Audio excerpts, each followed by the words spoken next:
அதே போல் விழுப்புரத்தில் வந்து பார்த்தீங்கன்னா ஒரு இப்போ அந்த மாவட்டத்தில் ஒரு ஸ்பெசிஃபிக்காக ஒரு எங்களுடைய கவனத்துக்கு வந்தது.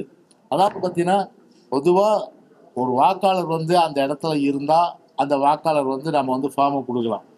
வாக்காளர் வந்து பார்த்தீங்கன்னா ஒரு ஒரு ஸ்டம் கிரீன்ஸ் போர்டோ இல்லைன்னா ஒரு ரயில்வே காலனி இல்லைன்னா ஒரு பிரைவேட் ஒரு கம்பெனி ஒரு அரசு சார்ந்த நிறுவனுடைய ஒரு காலனியாக இருக்க சூழ்நிலையில் அங்கே இருப்பாங்க.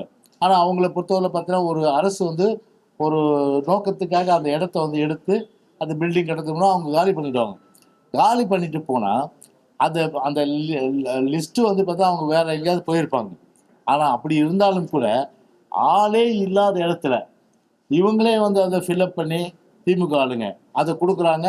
அதை கொடுக்கும்போது பார்த்தீங்கன்னா தாசில்தாரை வந்து வாங்கிட்டு அதை அட்மிட் பண்ணுறாரு. அது எப்படி முடியாது? ஒரு இடத்துல வந்து அந்த இடத்துல இருந்தாங்கன்னா கொடுக்கலாம் பாரத்தை. இல்லாத நபருக்கு போய் எப்படி வந்து இப்போ வந்து 2025 அந்த வாக்காளர் பட்டியலில் உள்ளபடி அந்த ஃபார்ம் கொடுக்க முடியும்? அது கொடுக்க முடியாது.